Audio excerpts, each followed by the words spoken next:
Assalamualaikum warahmatullahi wabarakatuh. Perkenalkan, nama saya Mutiarinda Putri dengan NIM 101230054. Saya mahasiswa dari Universitas Singgabuana PGRI Kota Sukabumi, Fakultas Sosial dan Ekonomi, Prodi Akuntansi semester 5. Video ini dibuat dengan tujuan untuk memenuhi tugas akhir dari mata kuliah Teori Ekonomi Makro dengan dosen pengampu Bapak Rizal Jailani SIMM dengan judul materi yang akan dibawakan yaitu Perhitungan Pendapatan Nasional. Ini dia video pemaparannya. Perhitungan pendapatan nasional. Mengapa pendapatan nasional itu penting? Yang pertama ada indikator efisiensi makro, yaitu mengukur seberapa efisien sumber daya, ada tenaga kerja, modal, uang, kewirausahaan digunakan dalam perekonomian suatu negara. Yang kedua ada tingkat kemakmuran, yaitu diukur melalui output nasional per kapita, mencerminkan kesejahteraan rata-rata penduduk. Yang ketiga ada identifikasi masalah struktural, menggambarkan distribusi, pendapatan, dan struktur produksi, misalnya ketergantungan pada sektor tradisional.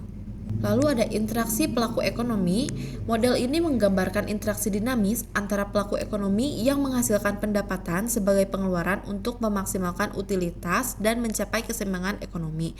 Di sini ada 4 macam. Yang pertama ada sektor rumah tangga, yaitu pemilik faktor produksi, tenaga kerja, modal, tanah, kewirausahaan yang menawarkan kepada perusahaan.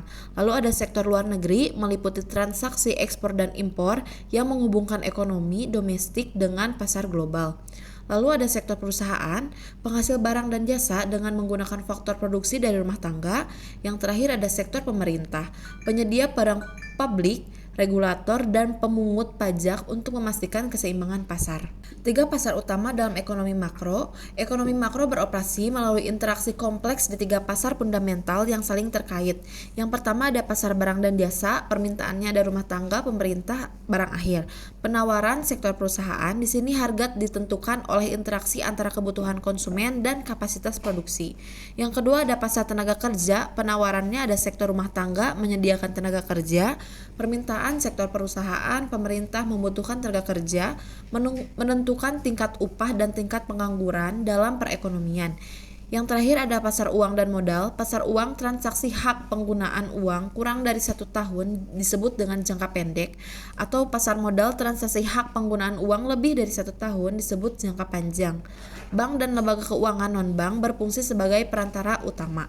Metode output produksi, menghitung nilai tambah. Metode ini menghitung PDB dari sisi produksi, fokus pada nilai tambah yang diciptakan pada setiap tahapan proses produksi untuk menghindari perhitungan ganda. Prinsipnya yaitu PDB adalah total output yang dihasilkan oleh perekonomian, dihitung berdasarkan nilai tambah NT dari setiap sektor ekonomi.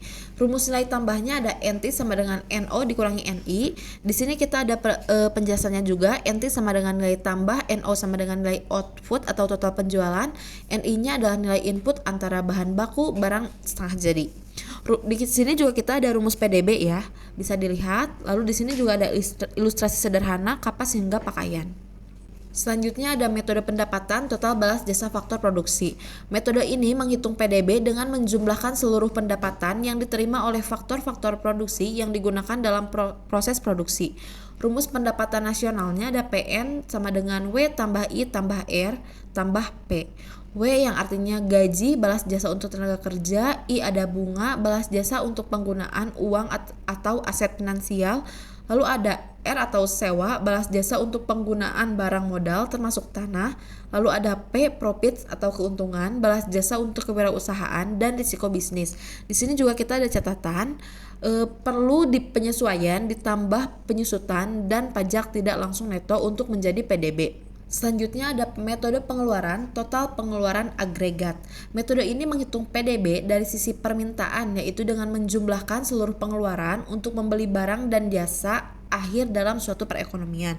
Yang pertama ada konsumsi rumah tangga dilambangkan dengan C, pengeluaran oleh rumah tangga untuk barang dan jasa akhir, durable dan non-durable, good atau jasa. Konsumsi pemerintah dilambangkan dengan J, pengeluaran pemerintah untuk membeli barang dan jasa tidak termasuk transfer payment seperti subsidi.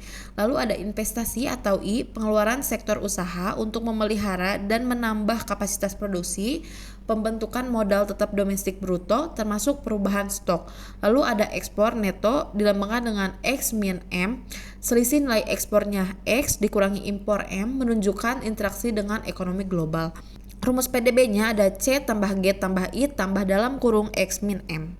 Selanjutnya, perbandingan hasil metode, contoh data. Ketiga metode perhitungan PDB, output, pendapatan, pengeluaran, secara teoritis harus menghasilkan nilai yang sama, karena mereka adalah cerminan dari aktivitas ekonomi yang sama dari perspektif yang berbeda.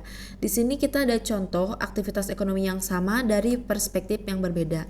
Yang pertama ada PDB metode output produksi, sektor industri pengolahan menjadi kontributor terbesar menunjukkan sektor ekonomi yang mulai bergeser ke manufaktur. Lalu ada PDB metode pengeluaran, konsumsi rumah tangga memiliki porsi terbesar menandakan kuatnya peran belanja konsumen, ekspor neto positif menunjukkan adanya surplus perdagangan. Bisa dilihat totalnya ini sama dan pada tahun yang sama. Poin pentingnya, perbedaan kecil mungkin terjadi karena data statistik dan metode sampling, namun secara makro nilainya harus konsisten. Kesimpulannya yaitu perhitungan pendapatan nasional berfungsi sebagai indikator vital untuk mengukur tingkat kemakmuran, efisiensi makro, dan struktur ekonomi suatu negara melalui interaksi antar rumah tangga, perusahaan, pemerintah, dan sektor luar negeri di pasar barang, tenaga kerja, serta modal.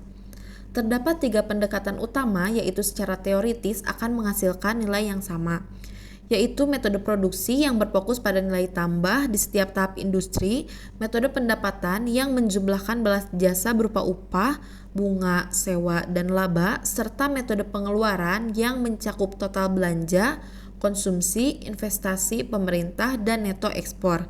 Secara keseluruhan, data menunjukkan bahwa pertumbuhan ekonomi sangat bergantung pada dominasi konsumsi rumah tangga dan transformasi struktur ekonomi menuju sektor industri pengolahan yang lebih modern. Terima kasih, sekian dari saya. Wassalamualaikum warahmatullahi wabarakatuh.